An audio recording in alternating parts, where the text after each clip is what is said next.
আজ শিবরাত্রি। জানি অনেকেই উপোস করে শিবের মাথায় জল ঢালবে, পুজো দেবে। অন্যান্য বছর আমার করা হয়, বাট এই বছর আমি আর করছি না। দুপুর থেকে মিনি ব্লগটা স্টার্ট করলাম।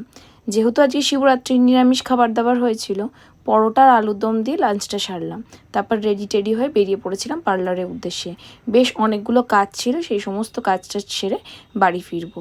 আর আমার স্যালনে সবাই আমার হাতে হেয়ার কাটটা করতে সবথেকে বেশি পছন্দ করে। তোমরা এখনও যারা আমার স্যালন ভিজিট করোনি, বোলপুরে এসে অবশ্যই আমার স্যালন ভিজিট করো। আশা করি তোমাদের আমাদের সার্ভিস খুব ভালো লাগবে। যাই হোক, বাড়ি ফেরার পথে কিছু মিষ্টি, সিঙ্গারা, তারপর ফুল, বেলপাতা এই সব কিছুই কিনলাম। মিষ্টি সিঙ্গারা তো বাড়ি খাওয়ার জন্য ছিল, প্লাস পুজোর জন্য ফুল বেলপাতাটাও নিয়ে এসেছিলাম।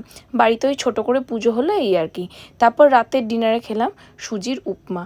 এখন তো ডায়েট ফুডই বেশিরভাগই খাই, তো সেই জন্য প্রোটিন ইনটেক করে, প্রপার কার্ব ইনটেক করে এইভাবেই ডিনারটা সারলাম।